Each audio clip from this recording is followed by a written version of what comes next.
بيبدأ الفيلم سنة 2010 في السواحل الأسبانية، وبيكون فريق والتر عالم الآثار البحرية وصل لبقايا سفينة غرقت في القرن ال17، وبياخدوا منها صناديق جواها آثار قديمة. وبيسأل والتر أحد الغواصين اسمه جيمس هل هي كل الصناديق، وبيقول له في باقي واحد، وبيدخل في حفرة وبيطلع آخر صندوق جواه 3 عملات عليه معلومات للمكان اللي مدفون فيه كنز التاج البريطاني، واللي بيكون مدفون في مكان غير معروف، وبدون العملات دي محدش يعرف يوصل للكنز اللي بيكون هدف والتر. وبيحتفلوا مع بعض، ولكن في اللحظة دي شرطة السواحل الأسبانية بيقبضوا عليهم وبياخدوهم للمحاكمة. وفي يوم المحاكمة بيتهموا الفريق انهم اخدوا كنز من سفينة غرقانة تبع السلطة اسبانية، وبياخدوا منهم الكنز بما فيه العملات اللي بتوصل لمكان كنز التاج البريطاني. بعد المحاكمة بيتكلم والتر مع زميلته مارجريت اللي بيقول لها لازم الاقي حل عشان ارجع الكنز اللي اخدته الحكومة الاسبانية، لكن مارجريت بتقول له ينسى الموضوع ده ويعيش حياته. ولكن والتر مش بيبقى مهتم بكلامها. بعدها بينقلوا الكنز الى بنك اسبانيا شديد الحراسة، وبيحتفظوا بيه في خزنة تحت الارض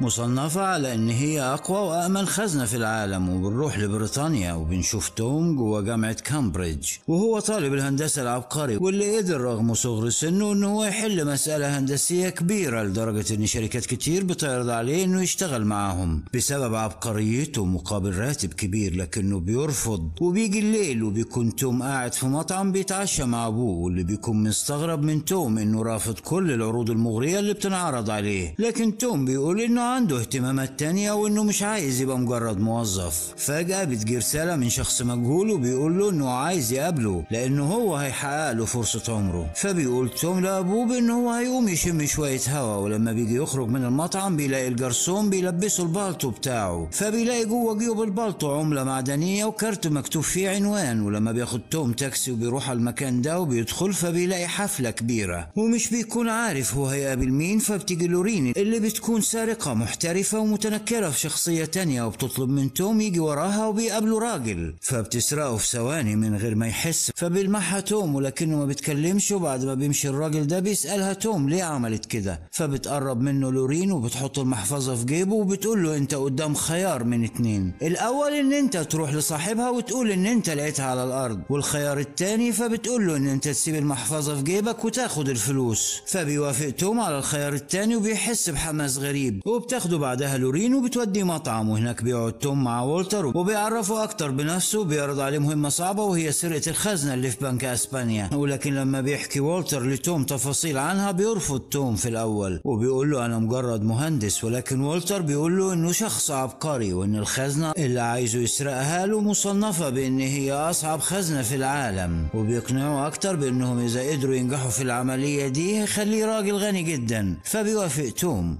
بيروح بعد كده توم البيت وبيدخل على النت وبيبحث عن أصعب خزنة في العالم، فبيلاقي إن خزنة بنك أسبانيا اللي والتر قال له عليها معجزة مفيش حد فتحها قبل كده. فبيتحمس توم وبيسافر أسبانيا، وبيكون في نفس الوقت ده كأس العالم 2010 اللي بيكون في جنوب أفريقيا. قدامه حوالي شهر ويبدأ، والشوارع بتبقى زحمة في العاصمة والناس بتستعد لمتابعة المباريات. وبيوصل توم لأسبانيا وبتستقبله لورين في المطار وبتاخده على مكان، فبيقابل هناك والتر وجيمس وكلاوس وسيمون، وبيعرفهم والتر على توم ولكنهم مش واثقين من ذكائه وعبقريته. وبيكون وقتها كلاوس بيحاول يخترق السيستم بتاع امن البنك ولكن بيكون محتاج رمز الدخول، وبيقترح عليهم توم اقتراح وهو انهم يختاروا اي موظف من البنك بس يكون اجازة، واحد يكلمه على موبايله ويقلد اداء رسالة الخدمة الصوتية المسجلة، ويطلب من الموظف ده ان هو يدخل رمز الدخول. لكن مش واثقين من الخطة انها تنجح، فالخطة بتنجح فعلا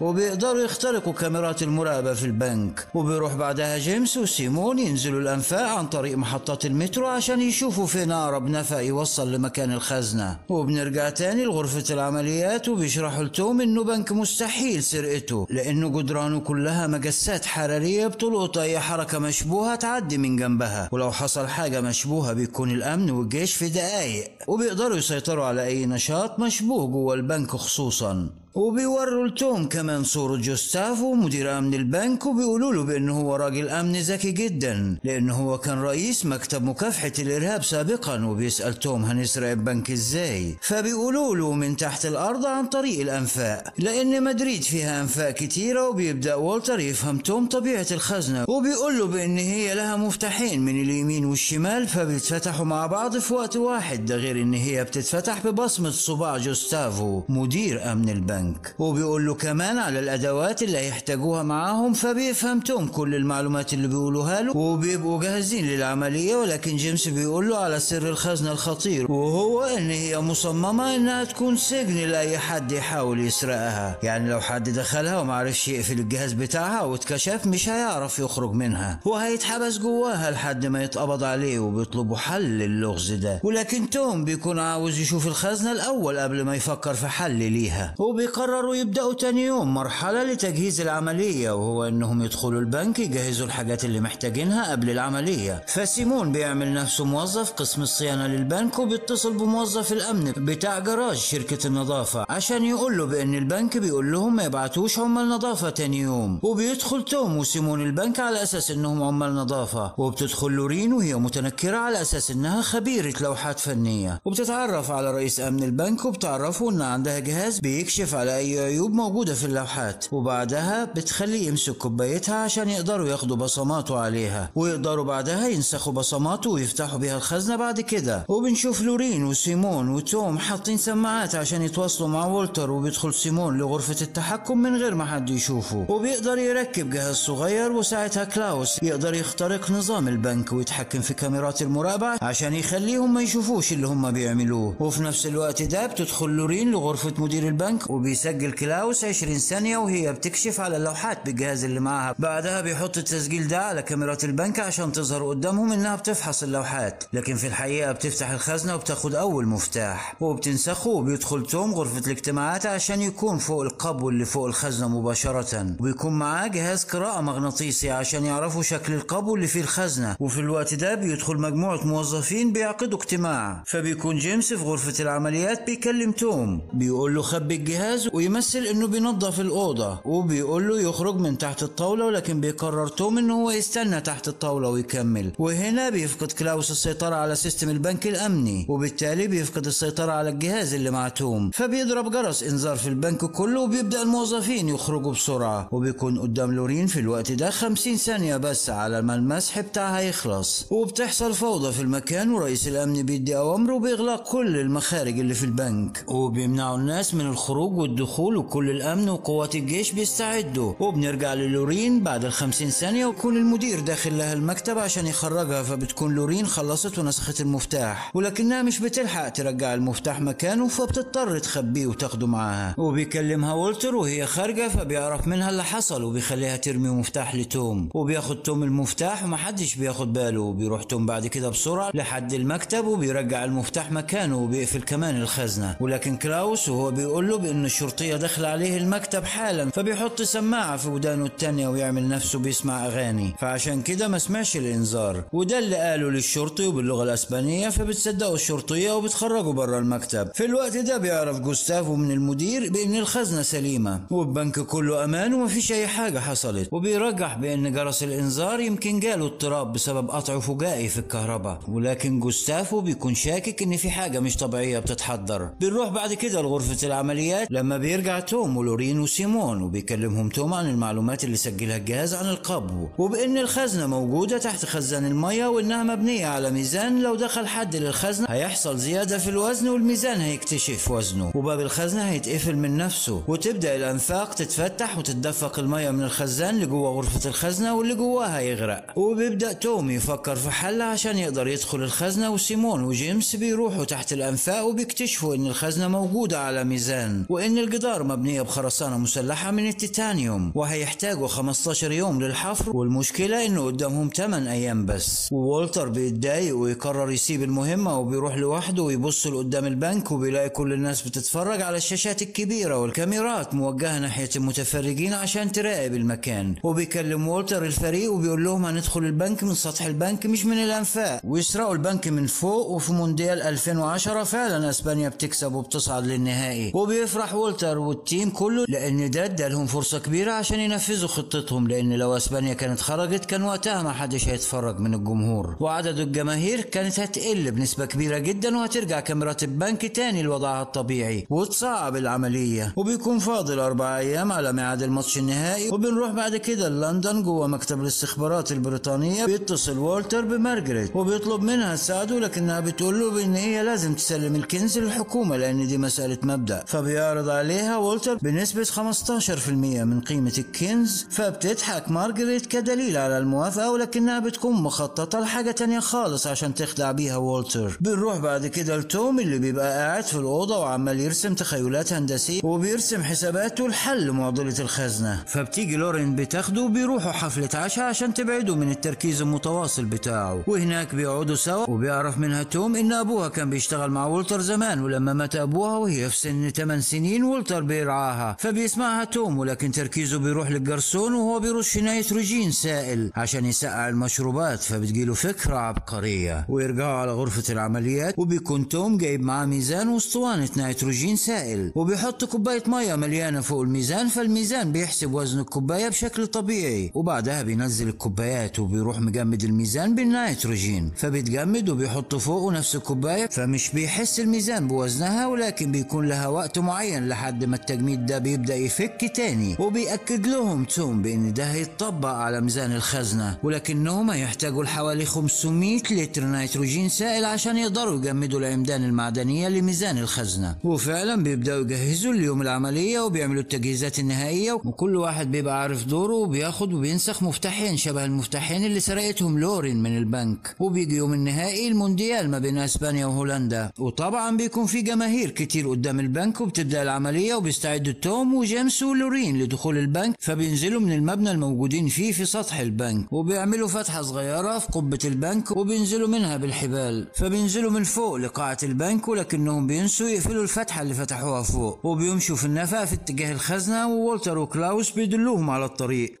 فبيدخلوها وبيبدأوا يشيلوا المعدات بتاعتهم، وبيروح جيمس شايل غطا فتحة المكيف بتاع الأوضة وبيدخل جوه شبكة التكييف المركزي، وبيبدأوا يزحفوا جواها مسافة طويلة لحد ما بيوصلوا لفتحة بتوصل لفتحة الأسانسير. فبيخرجوا منها وبينزلوا بالحبال اللي تحته، بيقفوا فوق الأسانسير وبيفتحوا السقف بتاعه وبينزلوا منه للمكان اللي بيوصل لغرفة الخزنة، وبيخرجوا السلم اللي معاهم وبيجمعوه وبيوصلوه للجانب التاني. فبتعدي لورين الأول وبعدها توم، لكن لما بيجي جيمس يعدي بيقع السلم، وكان جيمس هيقع لكن توم بيمسكه وبينقذه. بعدها كلاوس بيديهم الرمز السري وبيفتحوا الباب، وبيلاقوا الخزنة قدامهم، وبيستخدموا بصمة رئيس البنك والمفتاحين اللي معاهم، وبيقدروا يفتحوا الخزنة وبيلاقوا صناديق الكنز اللي اخدوها من المحيط. وفي نفس الوقت سيمون بيكون موجود عند ميزان الخزنة ومع النيتروجين، ولما الامر بيوصل له من الفريق بيفضل يرش على الميزان عشان يتجمد وما يحسش بالوزن. وقبل ما يخلص الكمية اللي معاه بيبلغهم، وبيدخل توم ولورين وجيمس بيقدروا يدخلوا جوه الخزنة، وبتجمد الميزان، وبيدخلوا يدوروا في الصناديق على العملات المعدنية الثلاثة. في امن البنك بيلاقوا حركة في البنك، وبيشوفوا ان في طاير داخل من الفتحة اللي عملوها توم ولورين وجيمس في السقف، لكن لورين لقت العملات المعدنية. وولتر بيعرفهم انهم انكشفوا وبينصحهم انهم يستسلموا للحراس، لكن توم بيقول في حل تاني، وجيمس بياخد مسدس وبيوجهوه للورين وتوم عشان ياخدوا العملات المعدنية. وهنا بنعرف ان جيمس مكلف من السلطات البريطانية. ساعتها الميزان بيتحرك وباب الخزنة بيتقفل وبيتحبسوا فيها، والخزنة بتملى مية، وجيمس بيستعد يهرب لانه غواص، وبيغدر بلورين وتوم وبيسيبهم. والخزان مش هيقف لغاية ما يملى الخزنة، ويفكر توم في حل قبل ما يغرقوا، وبيطلب توم من سيمون انه يحط كل اسطوانات النيتروجين فوق الميزان عشان المية تقف، لكن من غير فايدة. وفريق مراقبة بيشوفوا في الكاميرات توم ولورين بيغرقوا، وولتر بيفقد الاتصال بيهم وبيفتكر انهم غرقوا وماتوا. ولما الخزنة بتتملى بتفرغ المية لوحدها، ولما حراس الامن بيدخلوا فيها بيلاقوا الصناديق زي ما هي، ومش بيلاقوا اي اثر لتوم ولورين. فبيستغرب جوستافو، وفي نفس الوقت لورين وتوم بيقدروا يخرجوا من الخزنة مع تدفق المية، ويمروا من نفس الطريق اللي دخلوا منه، وبينحبسوا في الأوضة. ووصلوا الأوضة اللي دخلوا منها وبياخدوا منها الحبال اللي كانوا شايلينها هناك، ومش بيكون قدامهم غير انهم يجروا جوه البنك ويطلعوا، وينزل وراهم الامن لحد ما بيطلعوا لمكتب مدير البنك عشان هي عارفة ان الشباك بتاعه بيكون مفتوح. وبينزلوا في الحبال من الشباك دي وبيدخلوا وسط وسط المشجعين وبيكون وراهم الامن، فبيطلعوا وبيلاقيهم هربوا، ولكنه بيلمحهم وسط الجماهير وبيكون عاوز يضربهم بالنار، ولكن جند الجيش بيمنعه لان بكده بيهدد حياة الناس، وبيقلع توم ولورين هدومهم من فوق وبيكونوا لابسين فانيلات المنتخب الاسباني زي باقي الناس، فبيتوهوا وسط الناس. وتاني يوم والتر بيكلم مارجريت وبيقول لها انها كانت بتستغله من البداية عشان توصل للعملات المعدنية هي وجيمس ويسلموها للسلطات البريطانية. وبعدها بتروح مارجريت للسفارة البريطانية وبيكتشفوا ان العملات المعدنية اللي معاهم مزيفة، وفي نفس الوقت ده باقي الفريق بيكون معاهم العملات الأصلية. ونعرف ان والتر قبل تنفيذ المهمة قابل تاجر تحف وطلب منه يعمل له 3 عملات معدنية مزيفة شبه الأصلية. ووقت ما كانوا بينفذوا المهمة قدرت لورين انها تبدل العملات الأصلية بالمزيفة اللي جيمس خدها منهم. ولما بيبحثوا عن الإحداثيات اللي منقوشة على العملات المعدنية بيكتشفوا ان الكنز موجود في لندن. وبعد مرور حوالي 2 بيروحوا البنك انجلترا عشان يسرقوا الكنز اللي مدفون تحته. وبكده بينتهي الفيلم.